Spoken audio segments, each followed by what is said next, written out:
ओम शांति। तो आज खास सांगली वालों के लिए ये ऑनलाइन का क्लास रखा हुआ है। वैसे तो मैं मीटिंग में भी बैठा हूँ, लेकिन खास बहनों ने कहा कि आप आज शाम को क्लास कराना, इसीलिए फिर भी टाइम निकाल करके मैं क्लास करा रहा हूँ। तो आज का बहुत सुंदर टॉपिक है, सदा संतुष्ट सदा खुश कैसे रहे। खुशी हमारी कम क्यों होती है, उसके कारण और निवारण। आप सबको पता होगा, अभी भी जस्ट बाबा की मुरली चली है, और वो भी महाराष्ट्र वालों के सामने चली है। कोई भी मुरली मधुबन में हम जब सुनते हैं तो इसका मतलब ये हमारे अंदर कुछ कमी है और हमारा ये पुरुषार्थ कम है। इसी अनुसार बाबा की मुरलियां चलती है। जैसे बच्चे जब पढ़ाई पढ़ते हैं तो टीचर वही पढ़ाता है जो परीक्षा में आता है, और महाराष्ट्र वालों को ये बाबा की मुरली चलाए मतलब ये हमारे लिए बहुत जरूरी है। जैसे बच्चे बच्चे जब छुट्टी में जाते हैं तो टीचर क्या करता है, जाते जाते कुछ होमवर्क देके जाता है, ताकि बच्चे पूरा साल खेले कूदे नहीं, होमवर्क करें।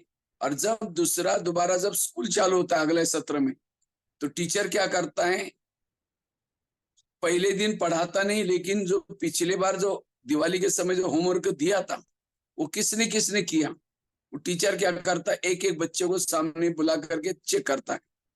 और जिन बच्चे ने होमवर्क नहीं किया है उसकी पिटाई भी करता है, या फिर उसे नाराजगी व्यतीत करता है।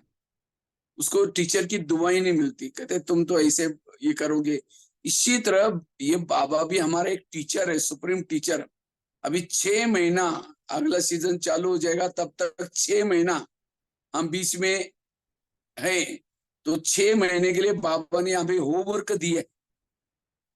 तो ये 6 महीने में हमें और कुछ नहीं करना है, पूरा हर पल हर परिस्थिति में संतुष्ट रहना है, सदा खुश रहना है।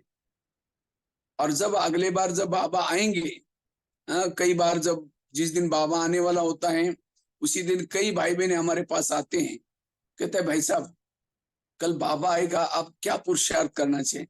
हमने कहा बाबा ने जो पिछली बार मुरली आपने आपको जो सुनाई, अगर वो कर क्या है, आपको कुछ पुरुषार्थ करने की जरूरत नहीं। जैसे आप बाबा मिलन में बैठेंगे बहुत आनंद आएगा, क्योंकि टीचर आपको बहुत प्यार करेगा कि इनको पिछले बार जो होमवर्क दिया था वो कर क्या है। इसी तरह अगर आप बाबा ने आपको ये इस साल होमवर्क दिए है, सदा खुश रहना है और संतुष्ट रहना है, खुशी कम होने नहीं देना, अगर वो करके आएंगे, जब आप बाबा मिलन में अगले बार आएंगे तो जैसे बाबा बहुत पावर भरेगा, शक्ति भरेगा। ये है पुरुषार्थ। हमें कोई नया पुरुषार्थ नहीं करना है। हमें जो बाबा समय प्रति समय जो इशारा देता है, जो होमवर्क देता है वही करना है। और जो बाबा के होमवर्क प्रमाण जो पुरुषार्थ करता है वो पुरुषार्थ में सफल बन जाता है। अब टीचर ने कहा है 8वें लेसन के नीचे के क्वेश्चन आंसर लिख कर लेके आओ, और बच्चे ने बड़ी होशियारी करके 10वें या 11वें का लेसन के नीचे के लिख के लेके आए, तो टीचर थोड़ी खुश होगा। टीचर ने कहा है कुछ और करके हम कुछ आए। इसी तरह यहाँ भी हमें बाबा ने कुछ कहा हुआ है और दूसरा ही कुछ करके आएंगे तो बाबा हमारे से नाराज रहेगा, या हमारी स्थिति इतनी अच्छी नहीं होगी। इसलिए इस वर्ष में हमें पूरा साल कैसे रहना है, संतुष्ट रहना है, सदा खुश रहना है, अपनी खुशी को कम होने नहीं देना। क्योंकि दिन प्रतिदिन बाबा की जो मुरलियां चल रहे हैं, बाबा चाहता है कि बच्चों के चाल चलन और चेहरे से सेवा हो जाए। क्योंकि आगे चल करके बाबा कहता है ये म्यूजियम, ये मेले जो एक दूसरे को ज्ञान सुनाते हैं, ये कार्यक्रम ये बंद हो जाएंगे, और आगे चल करके सेवा का साधन केवल चेहरा, चाल और चलन रहेगा। चेहरे से सेवा होगी, चाल क्योंकि लोग ज्ञान नहीं सुनना चाहते, क्योंकि उनके जीवन में प्रॉब्लम है, उनके जीवन में समस्या है, उनके जीवन में विघ्न है। आपका ज्ञान कौन सुनेगा? लेकिन ऐसे प्रॉब्लम के दुनिया में रहते हुए, समस्या के दुनिया में रहते हुए, अगर आपका चेहरा खुश है, मुस्कुराता हुआ चेहरा है, आप खुश रहते हैं, तब लोगों को लगेगा हाँ इनको परमात्मा मिला है, इनको ज्ञान मिला हुआ है, वो ज्ञान में चलेंगे, आपके पीछे पीछे आएंगे। इसीलिए वर्तमान समय इस सीजन की जितनी भी बाबा की मुरलियां चली हैं, पूरा मुरलियों का सार यही रहा, बच्चे व्यर्थ संकल्पों को कम करो, व्यर्थों से मुक्त बनो, संकल्प के खजाने की बचत करो, साथ में क्रोध मुक्त बनो। बाबा ने तो कहा, जो शिवरात्रि की बाबा की मुरली चली थी, बाबा ने कहा कि ये बच्चों को होमवर्क है, होली तक दिया था, क्रोध मुक्त बनो। जैसे दुनिया में अक का फूल चढ़ाते शिव जी के ऊपर, बाबा ने कहा इस वर्ष की शिवरात्रि की गिफ्ट आप क्या दो? ये क्रोध को गिफ्ट दो। और बाबा ने कहा था कि उसमें क्रोध भी क्यों आता है, उसका कारण भी मन में चलने वाले नेगेटिव विचार और आपस की ईर्ष्या, ये क्रोध को जन्म देता है।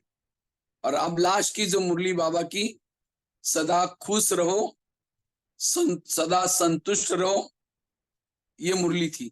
तो टोटल इस साल की मुरलियां जो थी, बाबा इस सेवा का साधन वर्तमान समय अनुसार चलन और चेहरे के द्वारा सेवा कराना चाहता है। लेकिन कौन सा चेहरा सेवा करेगा? जो चेहरा सदा खुश है। अगर चेहरा लटका हुआ है, खुशी नहीं है, तो कौन कहेंगे इनको भगवान मिला हुआ है, परमात्मा मिला हुआ है, या ये सतयुग में देवी देवता बनने के लिए जा रहे हैं? कौन कहेगा? तो हमारा चेहरा बताएगा इनको कुछ मिला हुआ है। इसीलिए कहते हैं खुशी जैसी खुराक नहीं, गम जैसी बीमारी नहीं। इसीलिए वर्तमान समय का पुरुषार्थ है सदा खुश रहना, सदा संतुष्ट रहना, क्योंकि जहां संतुष्टता है वहां भरपूरता है, जहां संतुष्टता है वहां हमें सब कुछ मिला हुआ है। तृप्त आत्मा, भरपूर आत्मा, अब कुछ नहीं चाहिए। उसकी बुद्धि कहीं भी भटकेगी नहीं, अटकेगी नहीं, लटकेगी नहीं और चटकेगी नहीं। और जो सदा खुश रहता है, योग में बैठते ही क्या करेगा, उसका योग भी लगेगा। जिन बातों से वो नाराज हो जाता है, जिन बातों से नाखुश हो जाता है, जब योग में बैठता तो वही बातें उसकी बुद्धि वहीं जाएगी, उसने मुझे क्यों बोला, इसने मेरे साथ ऐसा व्यवहार क्यों किया। और जब ये क्यों क्या करता है, तो वो बैठ करके योगी नहीं बन सकता, बैठ करके इसका योग नहीं लग सकता। इतना ही नहीं, जो असंतुष्ट आत्मा है, कभी कभी खुशी गायब है, ऐसी आत्मा जब कर्म योगी भी नहीं बन सकती। इसीलिए सदा हमें क्या करना है, खुश रहना है। और जो सदा खुश रहता है वो सदा हल्का रहता है, हल्का रहता है। और जो सदा हल्का रहता है वो है फरिश्ता, वो सदा फरिश्ता बनता है। इसलिए हमें खुश रहने का पुरुषार्थ करना है, क्योंकि हमें अनेक रोने वालों के आंखों के आंसू पोंछना है। क्योंकि दुनिया में सारे रो रहे हैं, हर एक के जीवन में समस्या है, क्या करूं, मेरे साथ ऐसा हो रहा है, ये ऐसा हो रहा है। अब खुद ही अगर कोई रो रहा है, मेरे जीवन में भी प्रॉब्लम है, मेरे जीवन में जो, अब खुद रो रहा है तो रोने वालों के आंखों के आंसू कैसा पहुंचेगा? इसीलिए अब हमें रोना नहीं है, अनेक रोने वालों के आंखों के आंसू पोंछने वाले बनना है। इसलिए सदा खुश रहना है। और जो खुश रहता है वायुमंडल को भी खुशनुमा बनता है। क्योंकि सत्य की दुनिया कैसी है, सदा खुश, कभी कभी खुश नहीं, सदा खुश रहने वाली दुनिया है। तो ऐसी दुनिया में जाने के लिए भी हमें क्या करना है, जो बातें मुझे असंतुष्ट करते हैं, जो बातें मेरी खुशी को गायब करते हैं, उन बातों को अभी क्या करना है, समाप्त करके हमें ऐसा पुरुषार्थ करना है जो सदा खुश करना है। तो खुशी को कम करने वाली कौन सी बातें, हमारी खुशी कब गायब हो जाती है? खुशी गायब होने का सबसे पहला कारण है देह का भान। जब हम ज्ञान मार्ग में चलते चलते जब देह के भान में आ जाते तो हमारी खुशी क्या हो जाते, गायब हो जाते। इसलिए देही अभिमानी बनने का पुरुषार्थ करना है, आत्माभिमानी बनने का पुरुषार्थ करना है। क्योंकि जो देह के भान में आता है उसको एक दूसरे के दोष दिखते, अवगुण दिखते, कमियां दिखती। इसलिए मुझे लगता है कोई भी बाबा की मुरली उठाओ, चाहे साकार चाहे अव्यक्त, बाबा कहते बच्चे आत्म अभिमानी बनो, अशरीरी बनो, विधेयी बनो। क्योंकि इस विधेयी स्वरूप में जब हम रहते हैं तो हम सदा खुश रहते हैं। आत्मिक स्वरूप में रहने से ऑटोमेटिकली खुशी आती है। अगर मेरे चेहरे में खुशी नहीं है, इसका मतलब मैं देह भान में, देह भान वालों को खुशी नहीं होगी। इसलिए आत्म अभिमानी बनने का हमें बार बार पुरुषार्थ करना है। मैं आत्मा हूं, मैं आत्मा, इस आत्मा को देख रहे हूं, मैं आत्मा हूं। और आत्मा के स्वरूप में रहने से हमें कोई भी प्रकार का डर नहीं रहता, कोई भी प्रकार का भय नहीं रहता, निडर होकर के रहते हैं। इसलिए अगर मुझे सदा खुश रहना है, इसलिए आत्म अभिमानी बनने का पुरुषार्थ करने की जरूरत है। जितना आत्म अभिमानी स्थिति में है, हमारे चेहरे में सदा खुशी रहेगी।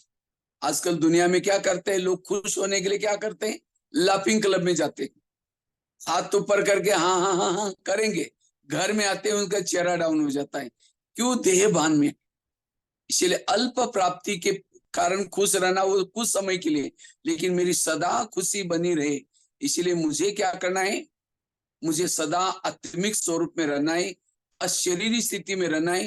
क्योंकि आत्मिक स्वरूप में रहने वालों को परमात्मा याद आता है, आत्मिक स्वरूप में रहने वालों को अपना परम धाम याद आता है, अपने भविष्य की दुनिया याद आती है, उसको अपनी प्राप्तियां दिखाई पड़ती हैं। और जिसको भविष्य का दुनिया दिखाई पड़े, प्राप्तियां याद आए, वो सदा ये छोटी छोटी बातों में मूंझेगा नहीं। इसलिए आत्मिक स्वरूप से हमें क्या करना है, सदा खुश रहने का पुरुषार्थ करना है। जितना हम आत्माभिमानी बनते हैं उतना हमारी खुशी सदा कायम रहती है, सदा हमारा चेहरा खिला हुआ रहता है। इसलिए आत्म अभिमानी स्थिति में रहना। दूसरी बात है, अगर मुझे सदा खुश रहना है, बाबा की जो भी हमें श्रीमत मिले, अमृत वेला का श्रीमत, क्लास के पहले योग करने का श्रीमत, रोज की मुरली सुनने का श्रीमत, शुद्ध खान पान खाने का श्रीमत, पवित्रता का श्रीमत, जो आत्मा श्रीमत प्रमाण चलती है वो सदा खुश रहती है। अगर मेरी खुशी गायब करने वाली चीज है तो मनमत, परमत, जनमत, ये मेरी खुशी को गायब करते। इसलिए मुझे अंत तक बाबा के श्रीमत प्रमाण चलना है। और जो सदा श्रीमत में चलता है सदा संतुष्ट भी रहता है, सदा खुश भी रहता है। क्योंकि श्रीमत प्रमाण चलने से हमारी आंतरिक शक्तियां जागृत होती है, हमारी आत्मिक स्थिति बन जाती है और इससे हम सदा खुश रह जाते हैं। लेकिन कभी कभी हम क्या करते हैं, कोई ना कोई बहाना ढूंढ लेते हैं, कोई ना कोई आलस अलबेलापन आ जाता है और हम क्या करते हैं, श्रीमत में अपना मन मत, सीता रोने क्यों रोई, सीता कमजोर क्यों बनी, उसने क्या किया, रेखा का उल्लंघन किया। कहते ये साधु है, अगर इनको भिक्षा नहीं देंगे तो नाराज हो जाएगा, श्राप दे जाएगा। श्रीमत में क्या किया, जबकि लक्ष्मण ने कहा था कि आप इस रेखा के बाहर नहीं जाना है, लेकिन तो भी क्या किया उसने, अपने श्रीमत में मन मत मिक्स किया। इसी तरह कभी कभी हम भी क्या करते हैं, श्रीमत में मन मत मिक्स करते हैं, घर सेंटर से बहुत दूर है। कल रात को तो हम देरी से सोए थे, रात को मच्छर काटे थे, इसीलिए आज अमृत वाला थोड़ा सो जाते हैं, रेस्ट कर लेते हैं, कुछ ना कुछ श्रीमत में मन मत मिक्स कर लेते हैं। और जो श्रीमत में मन मत मिक्स करता है वो जीवन में सदा खुश नहीं रह सकता, संतुष्ट नहीं रह सकता। तो असंतुष्ट करने वाली, खुशी को कम करने वाली बातें मन मत, परमत जनमत, इसी को हमें छोड़ करके बाबा के श्रीमत प्रमाण चलने की हमें क्या करना है, भीषम प्रतिज्ञा करनी है। तो सांगली वाले कितना परसेंटेज श्रीमत प्रमाण चलते होंगे? हाँ, अपने आप बताएं। हाँ, कईयों को लगता है श्रीमत क्या समझते हैं, रोज की मुरली सुन ली, अमृत वाला की लिया, अमृत वाला किया, लेकिन वो कैसे किया? वो यथार्थ विधि पूर्वक किया? क्लास के पहले आकर के आधा घंटा योग करना, कई तो कहीं ना कहीं बहाना बना लेते हैं, क्लास के पहले योग नहीं करते। जैसे खेती में धान बोते हैं, बीज बोते हैं, पहले हल चलाया जाता है और उसके बाद बीज बोया जाता है। इसी तरह हमें भी क्या करना है, क्लास के पहले आकर के आधा घंटा योग, और केवल आकर के बैठना यह भी पर्याप्त नहीं, उसको विधि पूर्वक योग करना। मेरी मन कहाँ है, मेरी बुद्धि कहाँ है? हम तो क्या कर लेते हैं, अमृत वाला उठ लेते हैं, मुरली सुन लेते हैं और मार्क गिन लेते हैं, हम श्रीमत प्रमाण चले। श्रीमत प्रमाण मतलब केवल नेमिनाथ बन करके नहीं, यथार्थ।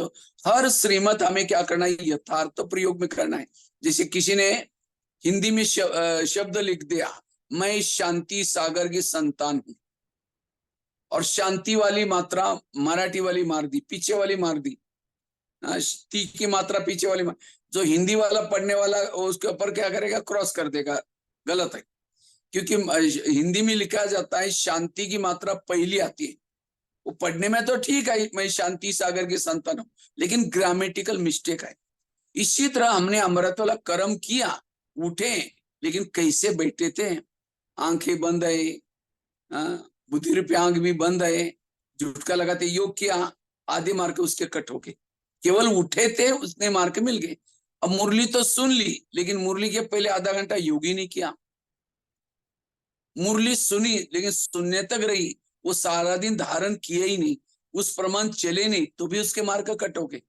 बाहर का भोजन नहीं खाया, अपने घर का भोजन खाया, लेकिन बातें करते खाया, तो भी मार्क कट हो गए।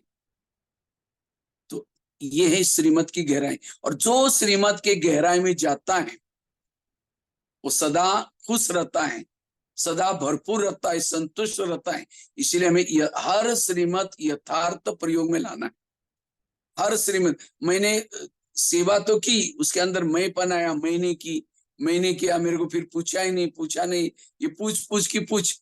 और जिसको ये पूछ की पूछ है, वो सतयुग में कहाँ जाएगा, वो नाराज हो जाएगा, वो असंतुष्ट हो जाता है। इसलिए हमें हर कर्म श्रीमत प्रमाण चलने वाला वो सदा संतुष्ट रहता है, खुश रहता है। खुशी कम होने का कारण है मनमत परमत। मुझे याद है, मैं जब बीटा में था तो मेरा टिफिन आता था घर से, बस में आता था। जब टिफिन आता था, मैं आईटीआई में पढ़ता था, तो वैसे तो हमारे गांव में तो बस जाते हैं, आप लोग तो जानते हैं, करगनी के पास एक बस आती थी, तो उसी में वहां एक हमारी माता जी पहचान वाली थी, कोई बाहर की थी, तो लौकिक वाली में वहां हॉस्टल में पढ़ता था। तो वो टिफिन बना करके क्या करती थी, केवल ज्वार की रोटी वो बांध करके, एक भाई हमारा मेरा दोस्त था, उसका घर उसके पीछे था, वो जाते जाते वो रोटी लेके आकर बस में रखता था, और मैं विटा में पढ़ता था, तो वही सूखी रोटी और साथ में मेरे को, साथ में जो मेरे दोस्त है वो क्या करते थे, चटनी या सब्जी देते थे। लेकिन एक दिन बाबा की मुरली चली, बच्चे बाहर का भोजन नहीं खाना चाहिए, शुद्ध भोजन खाना चाहिए।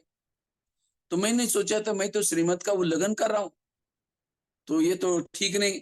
तो मैंने बाहर जाकर के मुरली सुनने के बाद एक प्रतिज्ञा की, आज से बाहर का भोजन नहीं खाऊंगा। अब मुझे तो बनाने भी नहीं आता था और मेरे पास पैसे भी नहीं थे, लेकिन मुझे लगा कि नहीं, बाबा की श्रीमत का मुझे पालन करना है इसका। तो मैंने क्या किया, 3-4 दिन तो कुछ खाया ही नहीं। 3-4 दिन के बाद पता चला, एक माता जी थी कुछ पाठशाला में जाने वाली, अरे ये तो कुछ खाता ही नहीं, वो कहता मैं श्रीमत का पालन, तो खाते क्या हूँ? तो मैंने कहा मैं ऐसे ही रहता हूँ। नहीं, किसी ने मुझे एक स्टोव दिया, एक पतीला दिया, चावल उबाल करके गरम चावल पर शक्कर डाल के खाते थे। लेकिन जब से मैं चावल, भले मुझे बनाने नहीं आया है, कैसा भी बना, लेकिन मेरी खुशी बढ़ गई, बहुत मैं खुश रहता था। क्यों? मैंने श्रीमत का, बाबा के श्रीमत का पालन किया। और देखो, तब से मैंने बाहर का भोजन खाना बंद किया, चाहे कितनी भी तकलीफ आई, कुछ भी हुआ, लेकिन आज देखो बाबा ने कहाँ रखा है, मधुबन में भंडारे में रखा है। ये है श्रीमत। तो जितना बाबा जो कहता है मुरली प्रमाण, वो इससे अगर हम चलते हैं तो हम खुश रहते हैं। इसलिए रोज मुरली सुनते चेक करो मैं कौन से श्रीमत का पालन करता हूँ और यथार्थ करता हूँ। तो श्रीमत प्रमाण चलने से हमें खुशी रहती है। तीसरी बात है, हमारी खुशी गायब होने का कारण है पर चिंतन, किसी को दूसरों को देखना। जो किसी दूसरों को देखता है, किसी के दोस्त देखता है, उसकी खुशी गायब हो जाती है। इसलिए अगर मुझे सदा खुश रहना है, मुझे सदा संतुष्ट रहना है, हर भाई बहनों के अंदर के विशेषता देखना है, गुण देखना है। जैसे मक्खी होती है, मक्खी क्या करते हैं, इतना सुंदर शरीर को छोड़ करके जहाँ जख्म है उसके ऊपर बैठती। इसी तरह आज कभी कभी हम भी क्या करते हैं, इतना सुंदर इंसान जो परमात्मा ने हर इंसान के अंदर गुण भरे हैं, लेकिन उस गुण को देखने के बजाय क्या करते हैं, किसी के दोष देखते हैं, वो खुद उसका वर्णन करते हैं, फिर औरों को भी जो सुनाते हैं। ऐसे वर्णन चिंतन करने से हमारी खुशी गायब हो जाती है। इसलिए हमेशा क्या करना, हमें सदा स्वयं के भी गुण देखने हैं, स्वयं की कमियों को वर्णन नहीं करना है। कभी कभी हमें लगता है अरे मेरे अंदर एक संस्कार आई, मेरे अंदर कमी है। मैं शुरू में मेरा खुद का अनुभव सुनाता हूँ। मैं जब शुरू में पाठशाला में आता था, तो मैं देखता था इतने अच्छे अच्छे रॉयल भाई बहने आते हैं यहाँ, और मैं तो ऐसा ज्ञान में चल रहा हूँ। तो शायद मुझे कभी कभी डाउट आता था, ये ब्रह्मा कुमारी संस्था तो इतना अच्छा देवी देवता बना ले जा रहे, और मैं तो उसके लायक नहीं हूं। ऐसा मैं खुद को इसलिए असंतुष्ट रहता था। देखो कितना लोग अच्छे अच्छे कपड़े पहन के आते हैं, और मैं फटा हुआ कुर्ता पहन करके लास्ट में आकर के बैठता था पाठशाला में। तो मुझे लगता था कि शायद भगवान भाई के नाम से कोई और व्यक्ति होगा, तो वो ज्ञान में चलने के बजाय शायद मैं ही चलता हूँ। तो कोई बात नहीं, जब तक ये लोग मना नहीं करेंगे, क्योंकि मैं तो एकदम गांव से आया था, मैं डरता था। तो मैं सोचता था जब तक ये लोग मना नहीं करेंगे तब तक आकर के बैठेंगे। लेकिन बाद में कई बार मेरे को कोई लोग भी बोलते थे, अरे तुम तो जीवन में कुछ नहीं कर सकते, तुम तो ऐसे हो वैसे हो।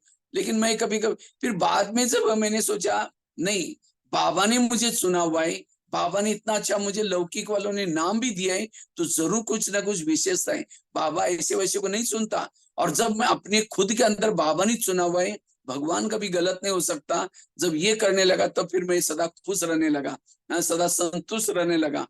इसलिए हमें अपनी कभी कमियों को नहीं देखना है, हमारे अंदर क्या क्या विशेषता है उसको देख लो, तब हमारी खुशी रही। इतना ही नहीं, दूसरे की भी हमें कभी कमजोरी कभी नहीं देखने, किसी के दोष नहीं देखने। कई बार हमें लगता है कि पता नहीं कैसे ज्ञान में चलता है, पता नहीं इसको भगवान ने। जैसे अभी कुछ दिन पहले ब्रह्मा बाबा की एक मुरली में एक लाइन आई थी, बाबा को लगा ये बच्चे ये बच्चे सतयुग में जाने के लायक है, ये बच्चे देवी देवता कैसे बन सकते हैं, इसके संस्कार तो है ही नहीं, ये कैसे। तो ड्रामा को भी थोड़ा बदलना चाहिए। कभी बाबा ऐसा चिटचाट कर, तब बाबा को अचानक याद है, नहीं नहीं नहीं नहीं, ड्रामा को कैसे बदलेगा, ड्रामा तो बिल्कुल एक्यूरेट है। तो ये बच्चों का पार्ट ही अगर ऐसा है, कोई दासी का पार्ट है, कोई साहूकार का पार्ट है, और मैं समझता तो ये राजा से ऐसे व्यवहार करें, ये कैसे हो सकता है। नहीं, ड्रामा एक्यूरेट है और सब राजधानी बन रहे हैं। फिर बाबा ने कहा कि नहीं, ये जो कुछ ड्रामा बन रहा है अच्छा बन रहा है। इसी तरह कभी कभी हम भी क्या समझते हैं, पता ही नहीं कैसे ज्ञान में चल रहे हैं, पता नहीं है, लेकिन ये राजधानी बन रहा है, राजधानी बन रही, किसी का दासी होगी, और दासी अगर आपके साथ राजे की जैसी व्यवहार कैसी करेगी। तो इसीलिए सब एक्यूरेट पार्ट बजा रहे हैं। इसीलिए कोई किसी का दोष नहीं है, सभी निर्दोष है। ये समझ करके हमें क्या करना है, सदा खुश रहना है।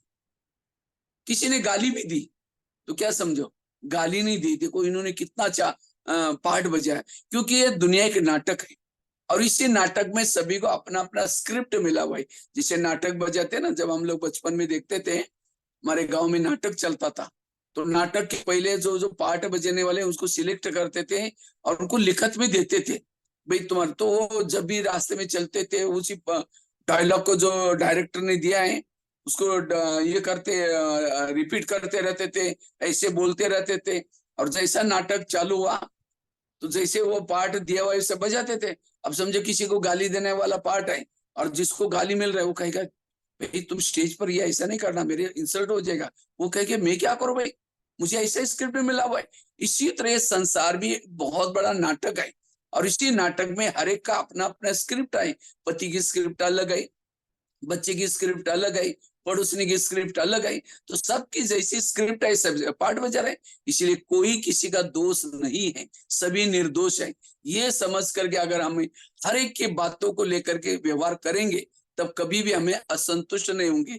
हर एक के साथ हम एडजस्ट होकर के चाहिए, क्योंकि जो सदा संतुष्ट रहता है, खुश रहता है, वो हर व्यक्ति के साथ एडजस्ट होकर के चलता है, हर परिस्थिति में एडजस्ट होकर के चलता है। जो असंतुष्ट होगा वो एडजस्ट नहीं करेगा, किनारा करता रहेगा। हमें किनारा नहीं करना है, हमें सबके साथ मिल करके रहना है, क्योंकि संतुष्टता सभी गुणों का मुख्य ये है। मैं मेरे अंदर दैवी गुण, मेरे अंदर अंतर्मुखता है, मेरे अंदर धैर्यता है, मेरे अंदर सत्यता है, तो सारे गुण हमारे जीवन में होंगे तो ऐसी आत्मा संतुष्ट रहेगी। इसलिए हमें किसी के भी दोष नहीं देखने, सदा अच्छा ही देखने है। अगर कोई आकर के किसी की निगेटिव बातें, कोई बहनों की, कोई भाइयों की, किसी की निगेटिव बातें अगर सुनाता भी है, जो सुनता है वो भी असंतुष्ट हो जाता है, क्योंकि उसका चिंतन चलता है, अरे फलाना ऐसा है, फलाना ऐसा है। इसीलिए बाबा कहते बच्चे, आज जिस व्यक्ति के अवगुण देख रहे हैं उसके अंदर कुछ गुण भी तो छिपे हैं। जैसे हीरे कहाँ मिलते हैं? हीरे मिलते कोयले के खानी में। हीरे की कोई अलग से खान नहीं होती, कोयले के खाने में हीरे मिलते। इसी तरह जिस व्यक्ति के मैं दुर्गुण देख रहा हूँ, अवगुण देख रहा हूँ, उसके अंदर कुछ तो हीरे भी तो छिपे हैं। हीरे के व्यापारी बनो, हीरे के व्यापारी बनना है, कोयले के व्यापारी मत बनना। कोयले के व्यापारी अर्थात किसी के दोष देखना। जो कोयले का व्यापारी बनता है उसका हाथ भी काला, मुंह भी काला, जिसको देखा वो भी काला। और जो किसी का अवगुण देखता है वो सामने आता है, उसकी खुशी गायब हो जाती है, खुश नहीं रह सकता। किसी के दूसरे समझो किसी के पर चिंतन करेंगे, फलानी ऐसी है, वो ऐसी है, और अचानक आई तो क्या कहेंगे, ओम शांति, अभी हम आपको याद कर रहे थे, मुख में राम बगल में छुरी। इसलिए ये हमें दृढ़ संकल्प लेना है, इस साल में मुझे किसी के दोष देखने नहीं। अगर जो कोई दोष सुनाता है, किसी के अवगुण सुनाता है, उससे हमें किनारा करना है। कई बार बाबा की आजकल साकार मुरलियों में काफी दिनों से मुरलियां चल रही, संग दोष से बचे रहो। संग दोष मतलब केवल नॉन बीके की बात नहीं, अगर कोई बीके है, ज्ञान में चलता है, किसी के दोष सुनाता है, ये भी संग दोष। मुझे गुलजार दादी के साथ रहने का मौका मिला 10 साल तक दिल्ली में, तो मैं कभी कभी देखता था दादी के पास कई बार जोन की बहनें आती थी, कोई ना कोई कारोबार की बातें सुनाती थी। दादी को कोई किसी का अगर कोई निगेटिव बातें सुनाता था, दादी को बिल्कुल पसंद नहीं रहता था। कई बार बहनों को मैं पूछता था, दादी से मिलना हुआ? कहते दादी ने वो बात सुनी नहीं। मैंने कहा कोई किसी की निगेटिव बातें, परचिंतन की बातें दादी को तो नहीं सुना रहे थे? हाँ, किसी बहन की कंप्लेन। मैंने कहा उसके अंदर की विशेषता नहीं सुनाई? वो 2 बजे उठती है, फिर योग लगाते हैं, पोछा लगाते हैं। हाँ, तो इसीलिए दादी को जब भी कोई बेरत बातें सुनाता था, दादी सिर नहीं हिलाती थी, हाँ जी नहीं करती थी। लेकिन हम क्या करते हैं, कोई निगेटिव सुनाता है, अच्छा और क्या हुआ, क्या हुआ? तो रोज वो आकर के आपको ऐसी बातें सुनाएगा, और वो बातें जब आपके अंदर जाएगी, आपका चिंतन मंथन चलेगा, उस व्यक्ति को सामने देखते आपकी खुशी गायब हो गई। इसलिए सदा खुश रहने के लिए हमें पर चिंतन से बचना, क्योंकि जब परचिंतन करता है उसके बुद्धि का ताला बंद हो जाता है। जैसे कोई फैक्ट्री अगर कोई धुआं निकलती है, धुएं से पोल्यूशन हो जाता है, तो गवर्नमेंट उस फैक्ट्री को बंद कर लेता है।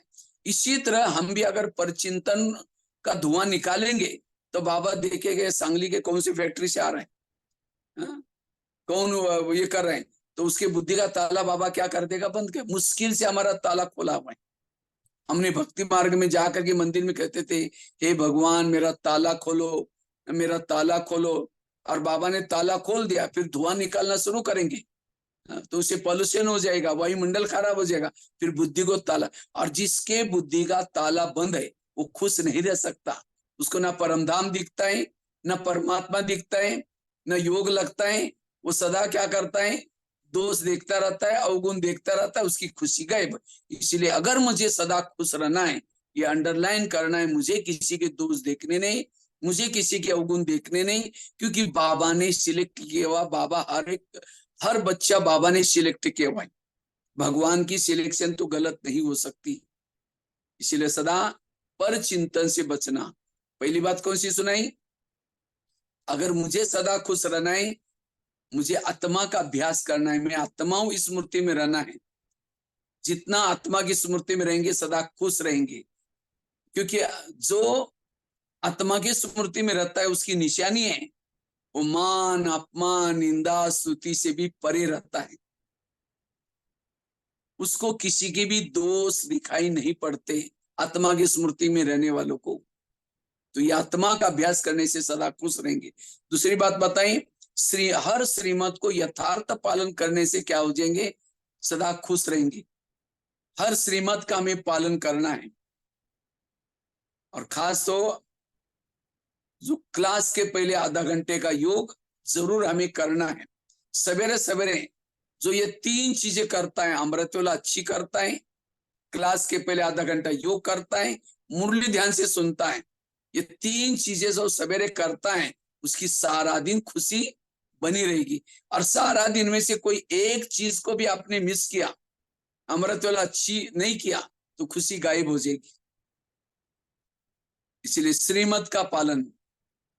तीसरी बात बताई, पर चिंतन से बचना। कोई दोष सुनाता है उससे बचना। हमें ना किसी के दोष देखने हैं, ना किसी को दोष सुनाना है। चौथी बात है, वर्तमान समय अनुसार आजकल मैं काफी सारे सेंटर पर जब चक्कर लगाता हूं, देखता हूं आजकल भाई बहने क्लास के पहले योग नहीं करेंगे। मुरली भी अमृतवाला भी करते, पता नहीं कैसे वो करते होंगे।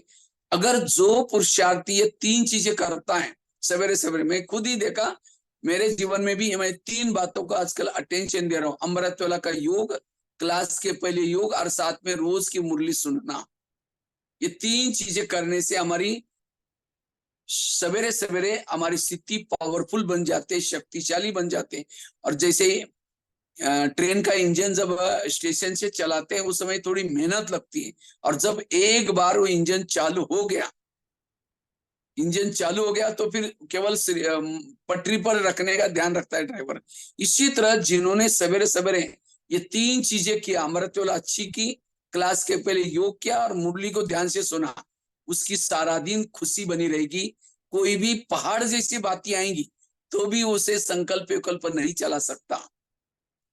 तो हम ये 3 चीजें तो सभी कर रहे होंगे, अमृतवेला सभी करते होंगे। अगर अमृतवेला का चुपचाप आपका कोई वीडियो बनाई जाए और वही वीडियो आपको सवेरे 10 बजे दिखाई जाए, सवेरे का अमृतवेला का वीडियो, कहे मेरा है, मैंने ऐसे किया था, दीवार के सारे बैठे, मुंह खुला, आंखें बंद है, 2 बार मच्छर अंदर भी आया और बाहर भी गया। अगर ऐसा अमृतवेला योग करेंगे तो हमारी आत्मिक स्थिति कैसी बनेगी, हमारी खुशी कैसी रहेगी, क्योंकि उसी समय बाबा हमारा हमको खजाना देता है।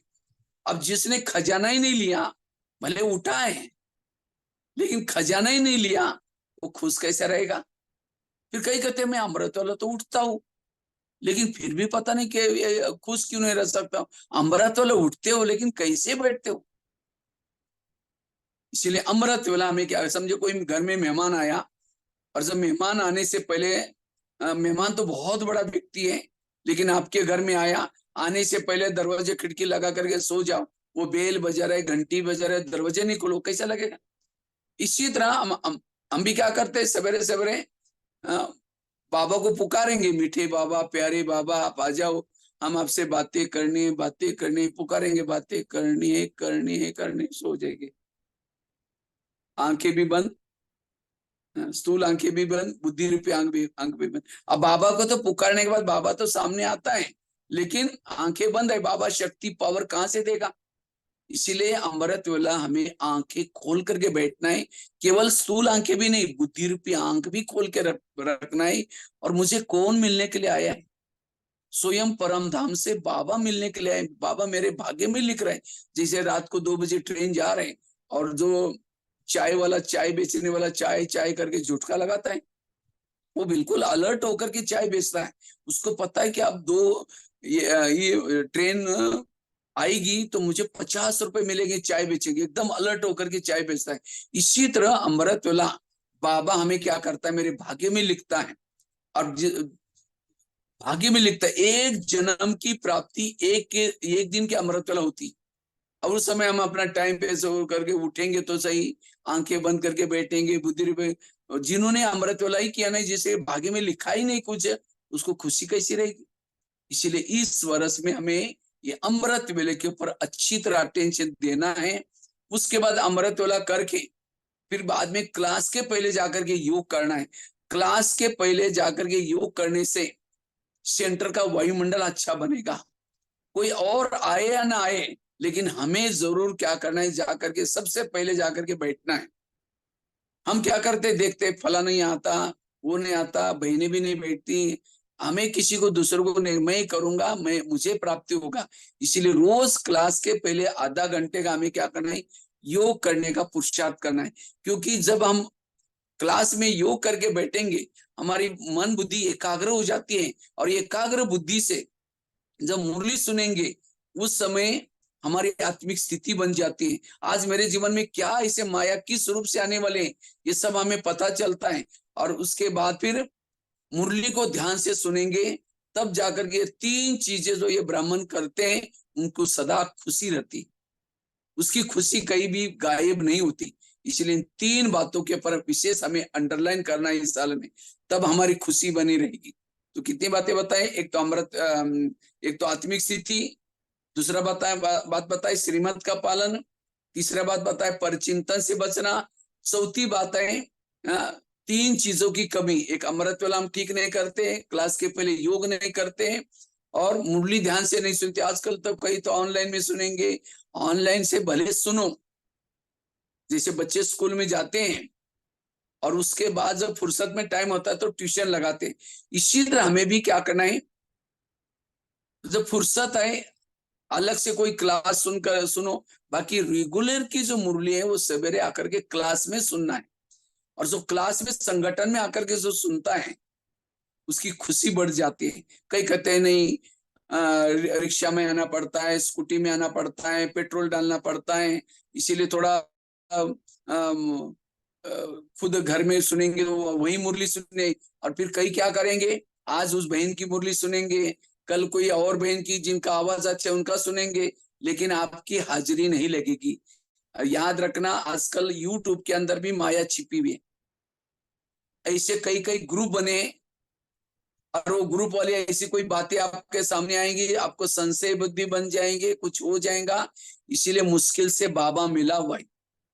इसीलिए जब से ऑनलाइन से चालू हो गए, कई भाई बहने ज्ञान से चले भी गए। इसीलिए अगर आपको अंत तक बाबा के ज्ञान में रहना है, अंत तक, अगर कोई प्रॉब्लम थे उस समय, अगर कहीं तो इसीलिए भी नहीं आते सेंटर पर, मैं देखता हूँ वहां जाएंगे फिर भंडारी में डालना पड़ेगा। वो भंडारी में नहीं डाल रहे, आपके भविष्य के लिए डाल रहे। ना आप कोई बहनों के ऊपर उपकार करें, ना कोई आप ये कर रहे हैं, ये तो आपका भाग्य बनाने के लिए डाल रहे हैं। इसीलिए हमें संगठन से जो दूर रहेगा, वो सत्युग में आएगा कैसा, आएगा तो भी उसका पद कैसा ऊंचा होगा। इसलिए संगठन में आओ। जैसे लड्डू होता है ना, और खास तो गणपति को लड्डू चढ़ाते हैं, मोती चूर वाला लड्डू, लड्डू की बूंदी बूंदी होती है, छोटी छोटी बूंदी। गणेश को कहते हैं निर्विघ्न का देवता, निर्विघ्न वाला देवता। तो गणेश को लड्डू मोती चूर वाले लड्डू क्यों पसंद आई, क्योंकि लड्डू मतलब एक मीठा सा संगठन, छोटी छोटी बूंदियों का बना हुआ संगठन। इस संगठन में रहेगा, हम भी छोटी छोटी आत्मा, लाल वाली आत्माएं, और ये बाबा ने क्या किया, उसका संगठन बनाया। और जितना ही संगठन, अगर लड्डू की बूंदी 3-4 दिन लड्डू से बाहर दूर हो जाएंगी, तो तो क्या हो जाएगा, चिटिया उसको लेकर जाकर के बिल में डालेगी, चट कर देगी, खत्म कर देगी। इसी तरह हमें दिन में एक बार क्या करना है, संगठन में आना है, तो सारा दिन आप निर्विघ्न होकर के रहेंगे। इसलिए निर्विघ्न बनने के लिए हमें क्या करना है, संगठन में, हमें संगठन में तो केवल दिन में एक बार आते हैं, तो सारा दिन तो हम अलग अलग कारोबार में रहते हैं। इसलिए ब्राह्मण, ब्राह्मण मतलब कोई साधारण आत्मा नहीं, ये भविष्य में बनने वाली देवी देवता आत्मा है। तो उन देवी देवता का भक्ति मार्ग में हम मंदिर में जाते थे, मूर्ति को कहते थे, देवी मुझे दर्शन दे दो, देवी मुझे कुछ खाने के लिए दे दो, देवी मेरा प्रसाद खा लो। आज वही चैतन्य में देवी देवता, ब्राह्मण मतलब भविष्य में होनहार राजा, होनहार देवी देवता, ऐसे ब्राह्मणों का जब हम दृष्टि लेते हैं, उनसे बात करते हैं, तो हमारी स्थिति अपने आप अच्छी बनती है। इसलिए ब्राह्मणों के संगठन से हमें अलग नहीं रहना है, संगठन में रहना है, संगठन में मुरली सुनना है, तब हमारी खुशी सदा बनी रहेगी। इसलिए हमें सेंटर पर रोज जाकर के 3 चीजों का पुरुषार्थ करना है। आगे की बात है, हमारी खुशी क्यों गायब हो जाते हैं। खुशी गायब होने का कारण है, खुशी कब गायब होता है, जब निगेटिव सोचते, विरस सोचते। इसलिए हमें अपनी सोच को सदा पॉजिटिव रखना है, सकारात्मक रखना है। अगर जीवन में कोई परिस्थिति आई भी गिवी, किसी ने कुछ बोल भी दिया, तो भी हमें क्या करना है। कई क्या करते हैं, हम तो बहुत आगे बढ़ना चाहते हैं, हमें हमको चांस नहीं मिलता, हमें ये करना है। जैसे पतंग कहता है मैं आकाश छूना चाहता हूँ, लेकिन क्या करे, इस व्यक्ति ने मेरे धागे पकड़े हुए। पतंग के धागे क्यों पकड़े हुए, कहीं टूट न जाए, कहीं गिर न जाए, कहीं तारों में अटक न जाए, कहीं डाली में लटक न जाए। इसीलिए पतंग का धागा पतंग उड़ाने वाला उसने पकड़ा हुआ है, और मौका देकर के क्या करता है, वो छोड़ देता है। इसी तरह कईयों को लगता है क्या है, मुझे इन्होंने बंधन में रखा है, मेरे को ये मना करते हैं, मेरे को ये बंधन, हमारा धागा किसी के हाथ में चाहिए, मेरा धागा किसी के हाथ में चाहिए, मुझे कोई रोकने वाला, मुझे कोई टोकने वाला, मुझे कोई मना करने वाला चाहिए। अगर मेरे को कोई बंधन ही नहीं होगा, तो हमारे से और ही गलतियां हो सकती हैं। इसलिए हमें सदा क्या करना है, खुश रहने के लिए सदा क्या करना है, संकल्प को कभी भी नहीं चलाओ। नहीं तो कई बार हम संकल्प चलाते हैं, देखो मेरे साथ हमको चांस ही नहीं मिलता, ये नहीं मिलता। आप योग्य बनेंगे तो बाबा आपको यूज करेगा। अगर मुझे चांस नहीं मिलता तो कमी उनकी नहीं, कमी मेरी है, मेरे अंदर धारणा कमी है, मेरे अंदर ये कमी है। ये जो सेवाओं के चांस, आगे चांस, ये कोई बहने कोई और नहीं देता, लेकिन ये बाबा स्वयं आपको देता। इसलिए हर परिस्थिति में हमें क्या करना है, संतुष्ट रहना है। अगर कोई मेरी कमी बताता भी है, तो उसे किनारा नहीं करना, और आकर के मुझे याद है, जब मैं डायमंड हॉल में पहले क्लास कराता था, तो क्लास करा करके मेरा उस समय एक टॉपिक था, निरंतर योगी कैसे बने।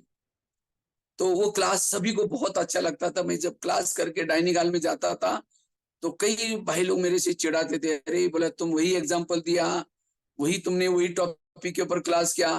तो भाई बहनों तो हर ग्रुप में नए नए आते थे, तो मैं वही टॉपिक को ज्यादा लेता था, तो सब भाई बहन खुश हो जाते थे, तालियां बजाते थे। लेकिन मैं जब डाइनिंग हॉल में जाता था, मेरे को सब लोग चिढ़ाते थे। तो कई भाई लोग बोलते थे, अरे उस टेबल पर तुम क्यों बैठते हो, देखो तुम तुम्हारा ये करते, तुमने तो इतना अच्छा क्लास किया, तुमको इतना अच्छा चांस मिलता है, तुम वहां बैठो नहीं। लेकिन मैं जानबूझ करके वहां बैठता था। वो लोग मेरे लिए क्या क्या बोलते, तो मैं वो सुन करके फिर जब डायमंड हॉल में क्लास कराता था, तो मुझे लगता था वो भी लोग सुन रहे होंगे, मुझे नए नए टॉपिक के ऊपर नया नया चिंतन करना है। ऐसे करते करते आज मेरे पास 200-250 टॉपिक हो गए। अगर वो मुझे ना बोलते हैं, तो मैं नया चिंतन ना करता, वही के में रहता। इसीलिए मराठी में भी कहा, निंदकाचे घर असावे शेजारी। जो मैं अभी जब भी कहीं शांति बाहर से आता हूँ, मेरी जो जो निंदा करते हैं, मैं जानबूझकर उनके पास जरूर जाता हूँ, वो मेरे मेरे को क्या क्या बोलते हैं, और वो सुन करके मैं क्या करता हूँ, अपने में परिवर्तन करता हूँ। इससे मैं आगे बढ़ता गया। ये हमारी महिमा जो करता है, वो हमारा दुश्मन है।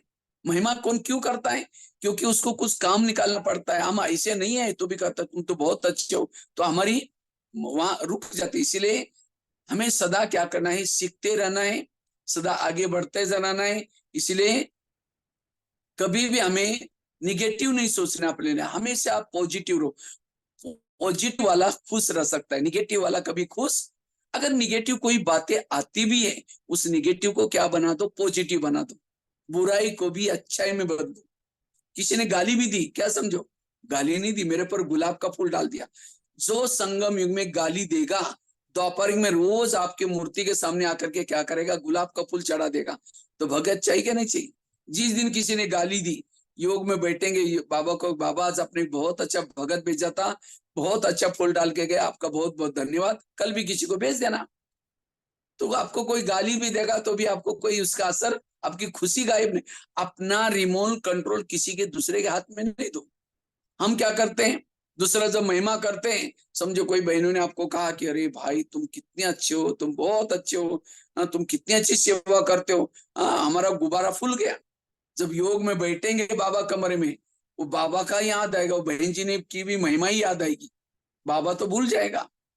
और किसी ने, बहनों ने एक दिन कहा, भाई तुमको अक्ल नहीं, ऐसी सेवा की जाते, दोबारा ध्यान तक रखना, तुम ज्ञानी हो, ऐसे हो, बस हवा ही निकल गई, नाराज हो गए। हम बाबा कमरे में बैठेंगे तो बाबा कहाँ दिखाई पड़ेगा, वही जिन बहन ने बोला वही। इसीलिए बाबा कहते मान अपमान निंदा स्तुति में जो समान रहता है वही सदा खुश रह सकता है। जो मान देने के बाद फूल जाता है, अपमान करने के बाद हवा निकल जाते, वो कभी भी खुश नहीं रह सकता। उसकी खुशी कभी कभी होगी, प्राप्तियों के आधार से, सम्मान के आधार से, कुछ मिलता है उसी आधार से, ऐसी खुशी सदा खुशी नहीं रहती। इसलिए सदा खुश रहने के लिए हमें क्या करना है, अपने संकल्पों को बचाना है, संकल्प को नहीं चलाना, व्यर्थों से बचना। किसी ने आपका परचिंतन किया तो परचिंतन नहीं किया, मेरा कीर्तन भजन गाया। जैसे भक्ति मार्ग में क्या करते हैं, कीर्तन भजन में दो चार जन इकट्ठे मिलते हैं, तो ये क्या करता है, गाने का काम करता है। एक जन गाता है, वो देवी के मंदिर के सामने गाता है, हे देवी तुम ऐसी हो, तो देवी महान हो। और दूसरा क्या करता है, ढोलक बजाता है। तीसरा क्या करता है, झांझ बजाता है। दो चार जन क्या करते हैं, उस भजन कीर्तन को सुनते हैं, उसको कहते हैं कीर्तन भजन। इसी तरह जब हमें हमारी भी कोई बुराई करता है, किसी ने बताया कि अरे तुम्हारे बारे में ऐसे ऐसे वो लोग बोल रहे थे, कमाल है, तुम ऐसे चुप रहे, देखो और आपके लिए कुछ अलग प्लान बन रहा होगा। जब ये बातें सुन लेते तो हमारी खुशी क्या हो जाती है, गायब। तुरंत उस नेगेटिव बात को क्या बना दो, पॉजिटिव बना। इन्होंने मेरा परचिंतन नहीं किया, मेरा कीर्तन भजन गाया।